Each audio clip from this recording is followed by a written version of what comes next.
Bonjour à tous, je m'appelle Justin Douillet, je suis animateur sur l'une des radios du groupe RTL en Belgique, producteur sonore et voix off. Bonjour à tous, je m'appelle Cécile Flora Lefebvre et je suis experte en bilan de personnalité, plus particulièrement avec l'énéagramme, le MBTI et le DISC. Voici votre podcast, Les secrets de la connaissance de soi.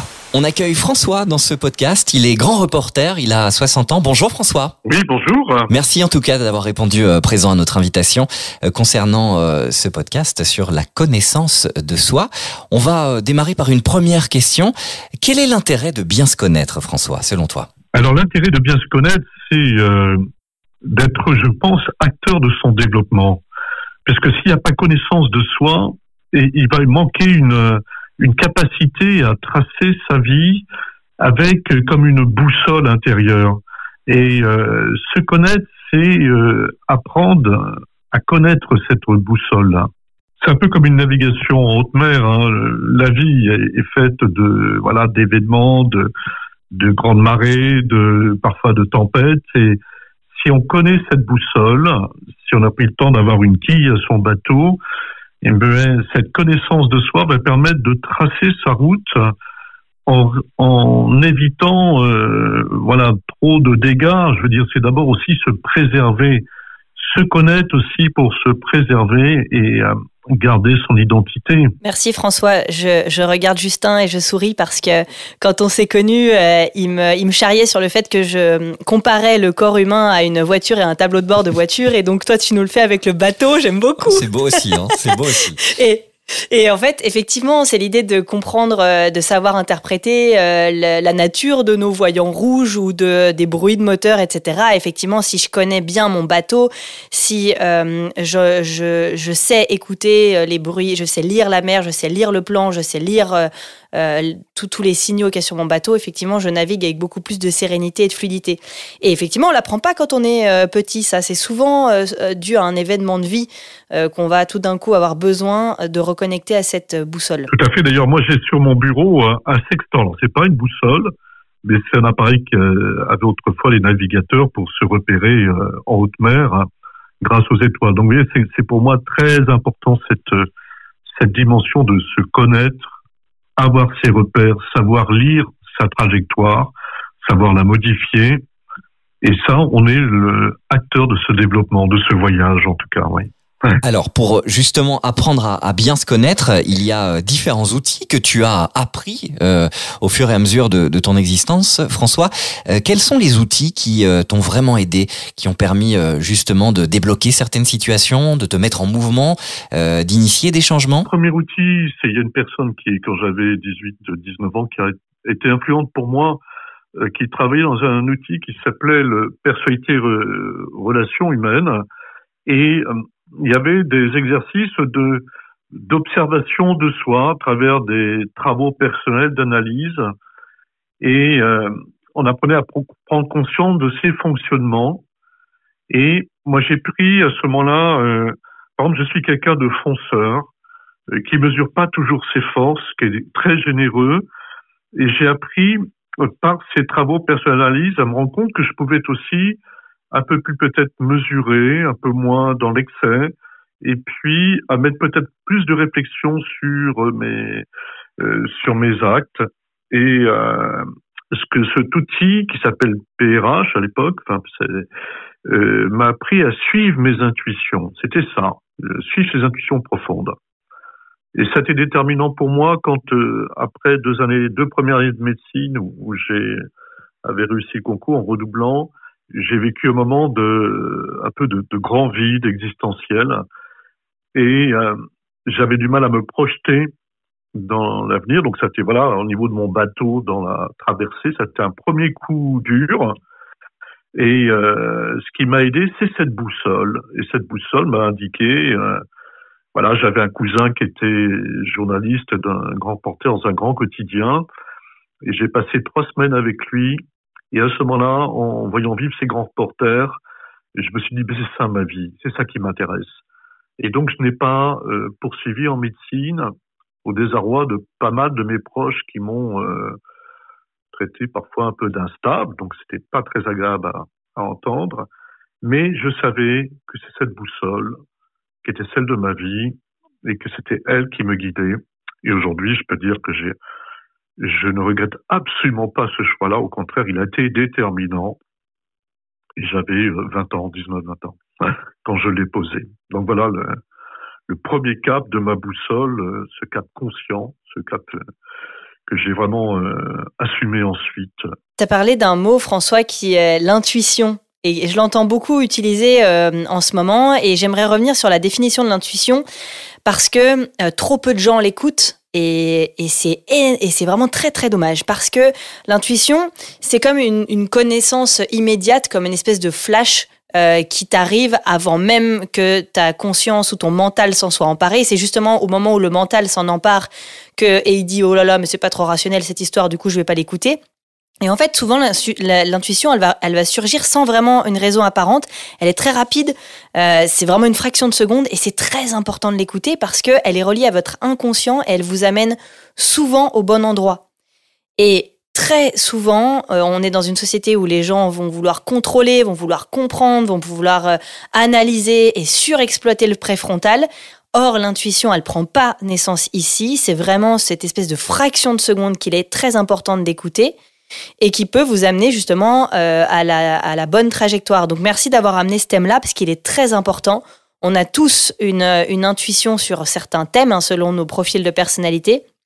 Et en l'occurrence, vraiment, je vous invite, si vous nous écoutez là, à vous reconnecter à votre intuition. Alors souvent on me dit hey, comment on fait grandir l'intuition? Justement tu la nourris, tu l'écoutes, parce que ce sur quoi je pose mon attention va prendre de l'extension. Donc vraiment faites-la grandir, nourrissez-la, et plus vous allez la nourrir, plus vous allez l'écouter et plus vous allez voir qu'elle va se manifester. Oui, tout à fait. Oui, ça se nourrit par le fait que cette intuition, quand on la suit, elle porte du fruit. Elle va donner des résultats heureux. On se sent bien. Moi, quand j'ai commencé des études de journalisme, je me sentais bien, je me sentais à ma place. Quelque part, cette petite voix intérieure me disait, tu as eu raison. Tu as eu raison de m'écouter. Et je pense que c'est là où l'intuition, elle va, par un feedback, elle nous fait ce retour de dire, mais voilà, tu es dans la bonne direction. Oui, parce que souvent, l'intuition, elle est accompagnée d'une réaction émotionnelle ou d'un ressenti physique. Des fois, il y a des gens qui sont dans le corps, ça va être des frissons, ça va être une sensation. Et malheureusement, on n'a pas appris à l'écouter et trop peu de gens l'écoutent.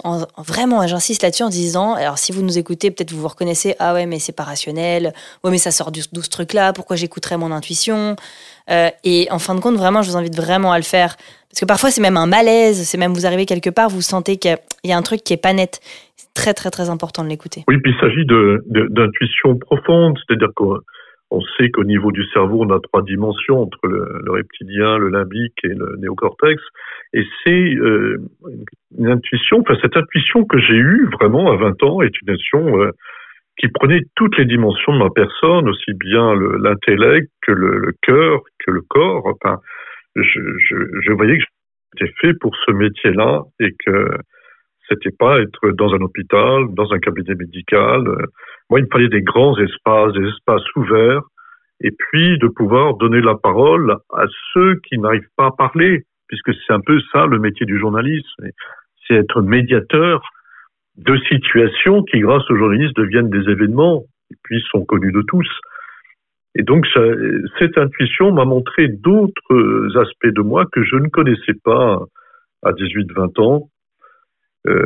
Voilà, où être médecin était peut-être sans doute un désir de mes parents ou de mes proches, mais c'était pas ce que profondément je sentais à vivre. Donc l'intuition m'a révélé à moi-même, oui. Ouais. Alors François, tu nous as partagé cette première étape clé de ton existence à 18-20 ans, c'est ce que tu nous expliquais. Il y a un autre moment dans ta vie qui était charnière, on peut dire, vers 40 ans, c'est ça? Oui, vers 40 ans, on parle de cette fameuse crise du milieu de la vie. On se retourne sur sa vie puisqu'on est au versant, le deuxième versant de sa vie, et on se dit qu'est-ce que j'ai fait, quoi, de la première partie. Et là, c'est moi qui ai choisi. Je sais pas que j'allais mal, hein, mais simplement, je me disais comment retrouver un second souffle pour cette partie de ma vie. Et c'est là où j'ai fait un travail de développement personnel, alors un travail avec un analyste, mais aussi à travers la découverte d'outils comme l'analyse transactionnelle, c'est-à-dire cet outil permet de repérer en soi les états du moi, notamment l'état de l'enfant en nous, l'état de l'adulte, l'état aussi du parent nourricier ou parent normatif. Enfin, voilà. Mais ça montre que ces trois états vivent en nous, se complètent. Et je vais prendre un exemple pour ça. Il se trouve que dans mon travail, j'ai pu aller sur des terrains de guerre et où je suis très dans le tragique, donc tout est compliqué, difficile, je vois de la souffrance. Et je me souviens d'un soir où j'étais comme ça, un peu prostré par cette violence du monde, dans différentes parties cette partie du monde où j'étais. Et j'ai vu un magnifique coucher de soleil. Et je me suis souvenu qu'enfant, j'aimais beaucoup les couchers de soleil. Et donc, je me suis rappelé l'enfant que j'étais. Vous voyez, donc, ce que montre la liste transactionnelle, c'est d'aller se connecter à cet enfant. Et j'ai vu ce coucher de soleil qui a peut-être duré une demi-heure. Et ça a apaisé l'adulte qui était inquiet, voilà, qui était inquiet du lendemain, de ce qui allait se passer. Et j'ai compris combien cet enfant pouvait aussi m'apaiser et avait un côté contemplatif.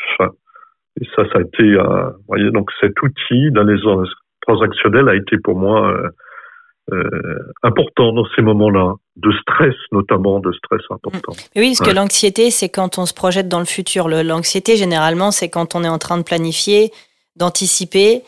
Et là, en fait, tu as expérimenté aussi la magie du pouvoir du moment présent. Oui, tout à fait, oui. L'instant présent où simplement exister par mon souffle, je revois le moment être là, les odeurs au bord de ce lac, et puis ce soleil qui tombait avec cette boule de feu, quoi, quelque chose de merveilleux, quoi, enfin, qui me donnait une autre dimension et qui me permettait de quitter un peu cet endroit du monde qui était en guerre et me dire, mais voilà, ce soleil brille au-dessus du monde, quoi. Et j'en pensais beaucoup à l'enfant que j'étais, contemplatif, qui aimait bien. Ces énergies, voilà, qui sont dans l'enfance, et l'analyse transactionnelle permet de s'y connecter. Elle parle de l'analyse transactionnelle de l'enfant libre. Cet outil de développement personnel m'a permis de me connecter à cet enfant libre que je vis toujours. C'est drôle que tu parles de l'enfant parce que finalement, eux, ils détiennent un super pouvoir qu'on perd complètement quand on est adulte. C'est le fait d'être à ce qu'ils font à 100%. C'est pour ça qu'un enfant, il peut perdre même la notion de faim quand il est en train de jouer parce qu'il est dans un état de flow. Il est en train de s'éclater, il est 100% à ce qu'il fait, il est en plein dans le moment présent, il kiffe complètement. Et tout d'un coup, en fait, les adultes le ramènent à faut aller plus vite, et puis il faut être efficace, il faut se dépêcher, il faut faire ci, il faut faire ça, et l'anticipation d'après. Alors que l'enfant, il est vraiment pleinement connecté. Et s'il y a des gens nous écoutent et sont très anxieux, effectivement, se reconnecter à sa part d'enfant et se remettre dans un état de flow, ça peut être soit par la peinture, soit par une activité qui vous fait vraiment du bien et qui vous fait vraiment plaisir. Ça permet d'expérimenter justement cet état dans lequel il n'y a pas de jugement, il n'y a pas d'obligation de résultat, juste le fait de se faire plaisir, de se faire du bien. Et effectivement, ça permet d'apaiser ce mental qui se suragite sans arrêt, qui nous met dans une anxiété, dans un stress permanent. Merci pour cet apport, François. François, on pourrait aussi évoquer un outil très intéressant. Il s'agit de l'énéagramme. Je pense que tu l'as aussi découvert et pratiqué en quelque sorte. Est-ce que tu pourrais nous en toucher quelques mots ? Alors, l'énéagramme, c'est un outil qui permet de repérer ce qu'on appelle sa base, ce prisme de perception qu'on a du monde, ce prisme privilégié. Et on le découvre à travers 9 possibilités, puisque Enéa en grec c'est 9 et grammein c'est écrire en grec, donc c'est 9 façons d'écrire la vie. Et cet outil m'a passionné parce que j'ai pu découvrir mon prisme de perception privilégié. Il se trouve que depuis que je suis enfant, je vois les choses de manière où il faut être fort, avec un refus de la faiblesse, où j'ai pas peur. Vous voyez, mon métier de grand reporter, c'est même pas peur d'aller là-bas, de voir des choses parfois horribles, et souvent horribles. Et ce prisme de perception, il est spontané. Je suis quelqu'un qui a le sens de la justice, qui protège les plus pauvres, enfin ceux qui sont en difficulté. Spontanément, je les protège. Mais moi, je sais pas me protéger suffisamment. Donc c'est ce prisme de perception de l'énéagramme m'a permis de mieux connaître mes forces et mes faiblesses. Et l'avantage de ces outils, c'est que ça met des mots rapidement sur des réalités que l'on vit. Moi, je me suis vu comme dans un miroir avec l'énéagramme. Je me suis dit, je suis comme ça. Donc, il faut que je ralentisse. Je suis toujours en mouvement, toujours à combattre. Eh bien, je vais apprendre à baisser les armes. Je cours tout le temps. Eh bien, je vais apprendre à avoir un tempo plus doux. La vie, pour moi, est un combat. Eh bien, je vais découvrir l'innocence de la vie. Vous voyez, ça a été quand on voit, et c'est la force de ces outils, notamment de l'énéagramme, c'est que quand on perçoit son prisme de perception, l'énéagramme montre des chemins pour en sortir, pour ne pas y rester, pour découvrir d'autres ressources en soi. Par exemple, l'énéagramme m'a permis de découvrir des émotions, pour moi, plus au niveau esthétique, et je participe à une chorale gospel où, par le chant, c'est quand même ce sont des cris et des chants gospel, des cris de libération, mais il y a des émotions collectives importantes qu'on peut avoir en concert et qui me montrent que la vie est belle, que la vie peut être douce, que la vie peut être savoureuse, qu'il y a du plaisir. Et ça me met dans un lieu d'innocence. Le chant, la chorale, avec le pupitre des basses, j'ai appris consciemment, j'ai choisi ce chemin. Il y a de l'innocence, de la beauté qui transcende beaucoup de choses compliquées, quoi.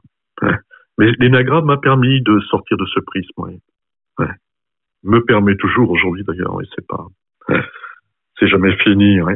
Mais c'est ça l'intérêt de l'énéagramme, repérer le prisme de perception parmi les 9, et il y a des moyens d'en sortir par ce qu'on appelle les ailes et les flèches, parce que c'est un langage technique, mais pour aller chercher d'autres ressources en soi qui sont disponibles et à portée de main. Et donc là, quand on le fait consciemment, on rentre dans un développement personnel sur soi, et avec l'avantage d'avoir un peu comme une carte Michelin sous les yeux, c'est qu'on déplie cette carte et on sait quel chemin prendre. Donc on va plus vite. Et c'est vrai que l'énéagramme m'a été aller plus vite dans le travail sur moi, oui, et d'agir avec moi. Merci François pour ton partage. En tant qu'experte énéagramme, je ne peux qu'approuver à quel point l'énéagramme est puissant et vraiment regorge de possibilités. Moi, j'appelle ça de la conscience de soi. C'est tout d'un coup mettre de la conscience sur nos fonctionnements, nos limites, nos zones de génie, et reconnecter à notre cadeau et à ce qui fait notre essence. Et effectivement, toi, tu as les pieds dans un profil de personnalité dont le cadeau, c'est vraiment la force, la clarté, la prise de position. Et on va retrouver de grands leaders connectés à cette dynamique de personnalité, notamment Simone Veil. Alors, il y a eu un film qui est sorti qui est absolument magnifique et qui est une ode au profil 8 de l'énéagramme. Et on voit à quel point elle met sa puissance au service des opprimés, au service de grandes causes, et à quel point ça peut faire bouger les choses dans le bon sens. Et le monde a besoin de toutes les dynamiques de personnalité. Encore faut-il que chacun se soit reconnecté et à ce cadeau, à cette essence, la fasse vibrer, l'honore. Moi, j'appelle ça retrouver la joie d'être soi. C'est vraiment honorer la coquille dans laquelle on s'est retrouvé. Parce que finalement, le corps dans lequel on s'est retrouvé, avec ses qualités, que ce soit la couleur de nos cheveux, de nos yeux, nos traits de personnalité, nos loyautés à papa, à maman, notre environnement nous a façonné d'une certaine manière. On a une part de liberté et l'idée, c'est d'aller retrouver la pleine liberté d'agir avec cette qualité, avec ce cadeau, avec ce don qu'on a tous en nous, et de le faire vibrer, de l'honorer, et de le faire partager au monde. Parce qu'effectivement, de comprendre aussi quelles sont les les dimensions qui nous entourent, les personnalités qu'on a autour de nous, de les comprendre, ça nous fait grandir et développer la compassion, la conscience de soi, la conscience des autres. Et nom d'un chien, ça fait du bien dans le monde dans lequel on vit. François, tu expliquais que l'énéagramme t'avait permis évidemment de mieux te comprendre, d'intégrer aussi certaines choses, certains réflexes, certains mécanismes que tu avais.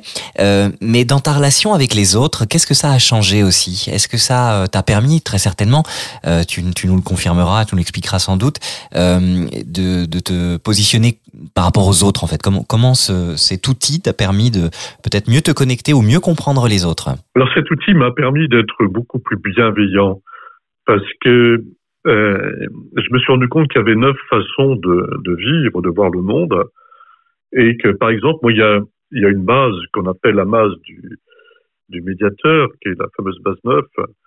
Moi, j'avais beaucoup de difficultés, des agacements avec des personnes qui savent pas prendre des décisions.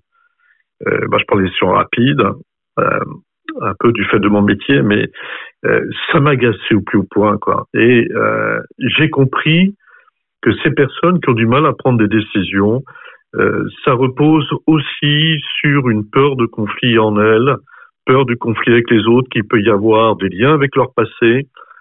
Et là, j'ai appris à les rejoindre davantage là où elles sont et à comprendre qu'elles ne faisaient pas exprès pour me taquiner ou me titiller, mais que c'était comme ça en elles. Et donc, j'ai appris de la patience, puisqu'on sait que l'énagramme, que quand on est avec une base 9, plus on lui met de pression, moins il réagit. Donc, c'est l'effet inverse. Et j'ai eu comme collaborateur ces personnalités de type 9, et j'ai appris à être plus doux avec elles et plus bienveillant. Je crois que c'est ça, hein. C'était un outil de bienveillance avec soi et avec les autres. Si je devais résumer l'énéagramme, je parlais de la bienveillance. Ouais. Puis très souvent, je vais aller sur un terrain qui va pas être très agréable à entendre pour ceux qui nous écoutent. C'est que si, par exemple, on reproche à quelqu'un d'être un peu trop mou du genou, c'est souvent qu'on est un peu trop dur du genou soi-même, hein. Quand on reproche à quelqu'un de trop prendre de place, c'est souvent que nous, on a du mal à prendre sa place. Et l'énéagramme, c'est un outil de connaissance de soi et non pas un outil de typologie de personnalité. Je l'ai trop vu encore pour utiliser en recrutement ou utiliser pour faire du typage sauvage. Et effectivement, c'est bien de rappeler que l'énéagramme, c'est un outil de connaissance de soi qui permet du coup, à travers soi, de mieux comprendre les autres, de mieux les appréhender. Parce que si je sais que moi, j'ai des facilités à prendre des décisions, évidemment que ça va être compliqué pour moi d'être entouré de personnes qui ont du mal à prendre des décisions. Si je suis rapide, je vais avoir du mal avec les gens qui prennent leur temps. Si je suis assertif, je vais avoir du mal avec les gens qui s'excusent d'être là parce que je vais pas comprendre. Parce que je comprends les choses au travers de ce que moi je connais. Et ce que je connais, c'est juste ma propre réalité et ce que je vis moi. C'est pour ça que tout le temps revenir à qu'est-ce que ça dit de moi. Voilà, cette personne qui m'agace ou ce truc que je supporte pas. T'as dit, moi je pensais que au début je pensais que les gens faisaient ça pour me titiller. Moi, je dis tout le temps, personne n'est venu sur Terre juste pour vous pourrir la vie, même si parfois vous en avez l'impression. C'est juste, qu'est-ce que ça vient révéler chez vous ? Qu'est-ce que vous auriez besoin d'assouplir, de transformer, de faire évoluer pour justement être moins mal à l'aise avec ces personnes qui vous renvoient à quelque chose que vous ne faites pas suffisamment. Si je suis effectivement un gros bosseur, que je suis un travaillomane, quelqu'un qui va prendre du temps pour soi, qui va avoir un tempo plus lent, il va me faire monter au credo parce qu'il s'autorise à faire quelque chose que moi, je ne m'autorise pas. Et tout l'intérêt de l'énéagramme ou des outils de connaissance de soi, c'est ça, c'est d'aller voir toutes ces polarités et d'aller les explorer et de ramener un petit peu d'humour dans les parts mal aimées de soi et aussi d'huiler un petit peu les rouages et d'amener un peu plus de fluidité dans nos échanges, un peu plus de compassion, un peu plus d'amour. Et pour que, in fine, l'idée, c'est de mieux se connaître pour mieux communiquer, parce qu'on est rarement tout seul chez soi, évidemment. On est souvent en interaction. Donc voilà ce que je voulais apporter sur le sujet. Oui, alors c'est important ce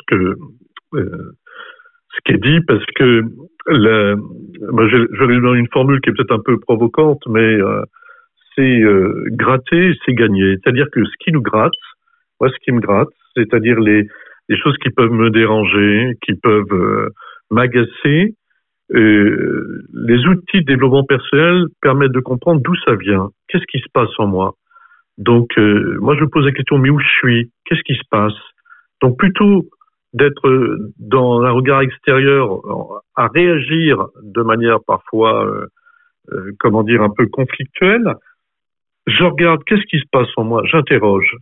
Et quand ça gratte, c'est souvent une occasion d'apprendre des choses sur moi. D'où l'expression que je me permets, gratter, c'est gagner. Mais je trouve que quand on voit les choses comme ça, eh ben, effectivement, au grattage, on peut gagner quelque chose. Il y a un autre outil, François, que tu aimerais nous partager dans ce podcast? Alors, il y a l'outil de ProcessCom que j'ai suivi aussi, qui est un outil où, alors, c'est pas comme l'anagramme où il y a 9 bases, là, il y en a 6, et donc on apprend à repérer quelle est toujours sa base principale pour pouvoir évoluer. Alors, moi, je vais revenir sur l'histoire de la base principale. C'est que c'est cette tendance profonde que l'on a depuis l'enfance et que c'est ça que l'on travaille en développement personnel. Pourquoi? Parce que sinon, on est comme une photocopieuse, on resserre toujours la même copie. Et je vois le petit garçon que j'étais, qui était un petit garçon fonceur, sans repos, toujours en action, ben, j'ai appris à vivre autrement, en mettant de la douceur. Vous voyez, ce petit garçon aurait pu servir la même photocopie toute sa vie, toute ma vie. Et ben aujourd'hui, j'écris autrement. Et j'écris avec lui, mais j'écris autrement ma vie.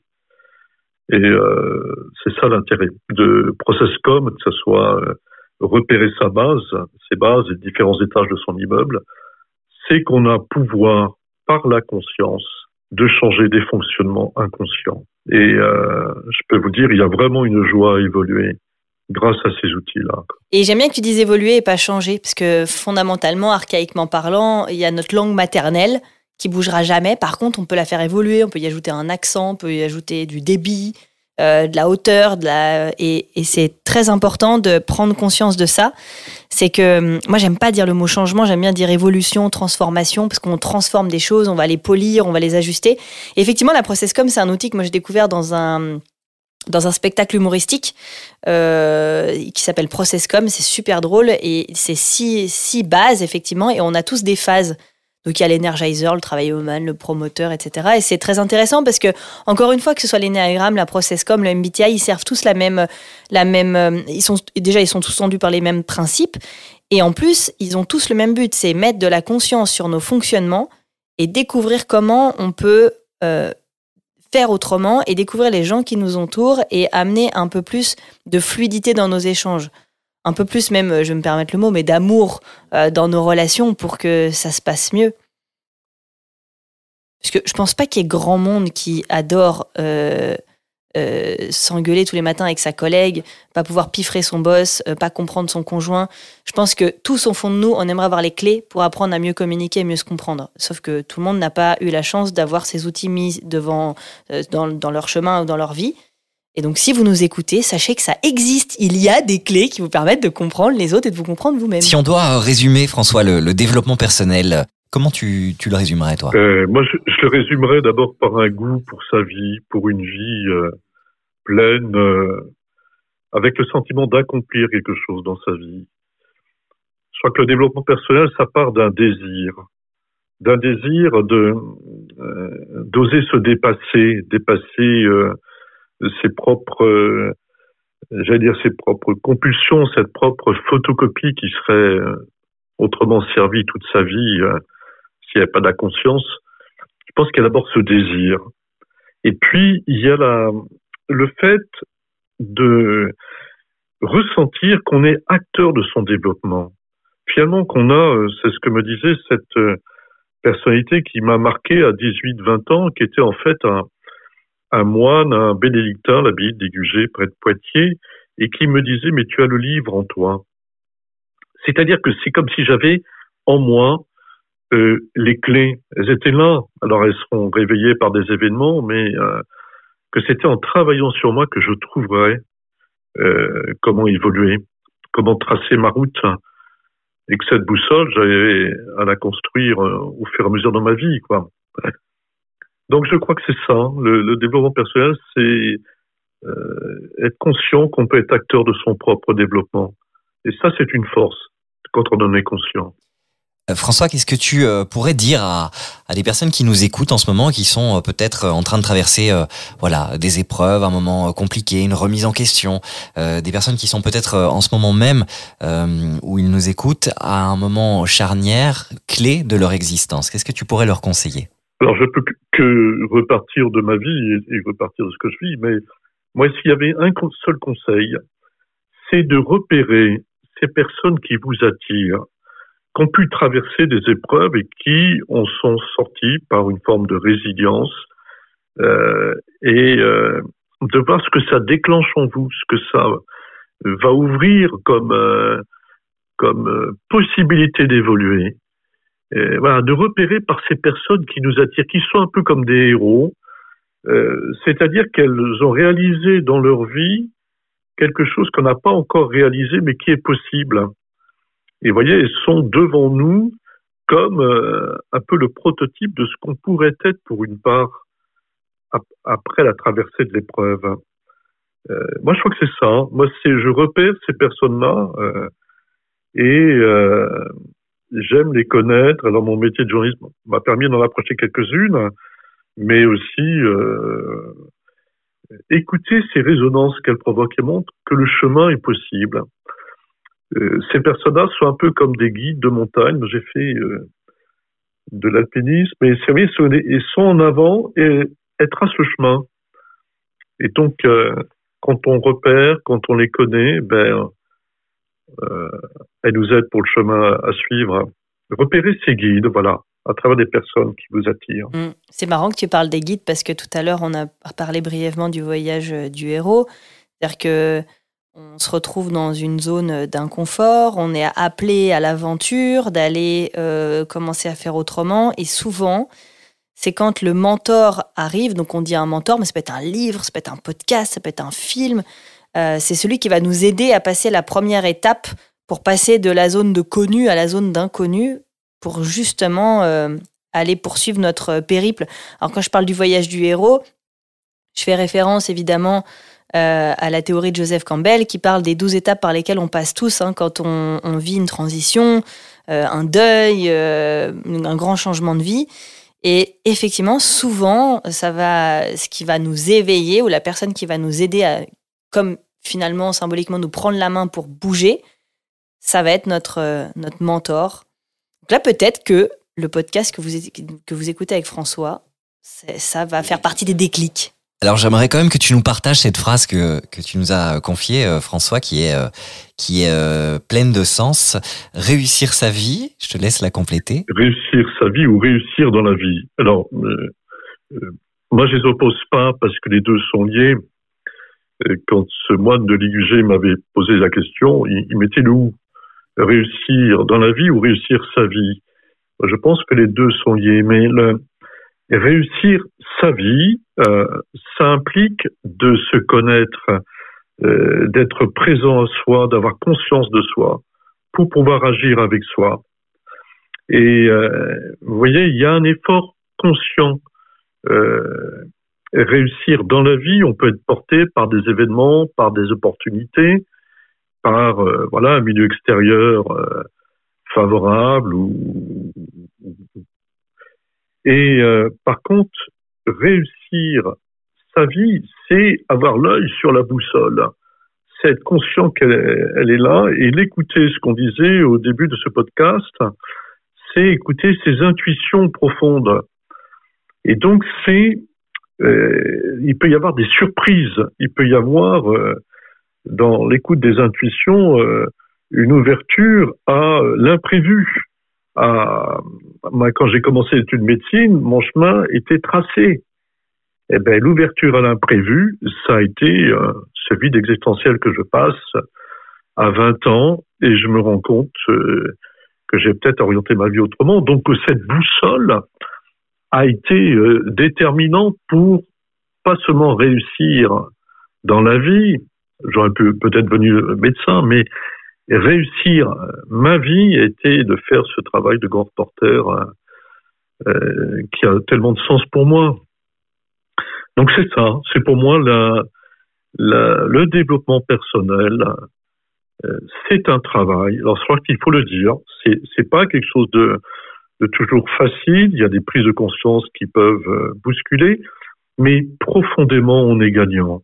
Profondément, moi j'ai eu le sentiment, et j'ai le sentiment toujours que quelque chose s'accomplit, se développe, se déploie, et que j'en suis acteur, un acteur humble, hein, parce que parfois il y a des choses qui nous bousculent, qu'il faut recevoir avec vulnérabilité, mais profondément l'impression d'être fidèle comme ça à des intuitions profondes et d'être j'aime bien l'image du skipper, voilà, qui traverse l'océan. J'ai eu l'occasion d'en interviewer quelques-uns. On est seul, voilà, dans son bateau, mais on trace sa route humblement, mais on sait qu'on a le cap, on sait qu'on a les outils à bord et l'intelligence de trouver les meilleurs chemins. C'est ça le développement personnel. Il y a vraiment un travail sur ça. Oui, c'est toujours ce que je dis aux personnes qui viennent faire un bilan de personnalité. C'est derrière, à quoi ça va te servir? Qu'est-ce que tu as besoin de découvrir? Pour quel projet? Pour en faire quoi? Qu'est-ce que ça va te permettre de transformer, de réaliser? Il y a souvent un pourquoi derrière qui est très, très, très important. Et apprendre à se connaître son profil de personnalité, c'est pas juste pour rigoler. Souvent, il y a une motivation qui est pas forcément consciente, mais l'idée, c'est de trouver des réponses, de mettre des mots sur des vécus, de sentir moins seul. Très souvent, j'ai des personnes qui me disent « Oh là là, mon Dieu, je me suis rendu compte qu'on était plusieurs dans le même bateau. » Et ça me rassure. J'en ai fait partie. Il y a parfois des personnes qui vont dire « J'avais pas du tout conscience de ce que je renvoyais. » Soit, effectivement, je suis intimidant ou je fais peur, ou au contraire, je suis trop intrusif, ou je suis juste trop, et j'avais aucune conscience de ce que je pouvais renvoyer aux autres, et du coup, en ayant une meilleure conscience de ça, je vais pouvoir ajuster certaines choses. Et moi, je trouve que c'est trop beau d'avoir la curiosité, de se questionner, de grandir, de s'améliorer, de faire évoluer certaines choses pour devenir de meilleurs humains.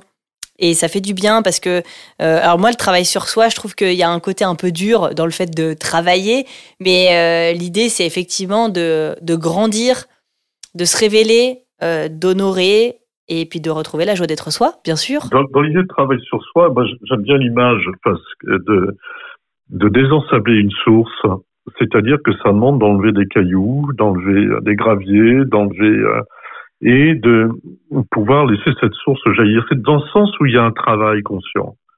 On peut laisser la source enfouie sous les tas de gravier, mais on peut retrousser ses manches, y aller à main nue et puis dégager pour que le meilleur puisse se jaillir, quoi. Donc c'est dans ce sens-là qu'il y a un travail sur soi. On va désensabler la source. Si vous voulez me contacter pour réaliser un bilan de personnalité ou suivre l'un de mes programmes, rendez-vous sur www.cecileflora.com.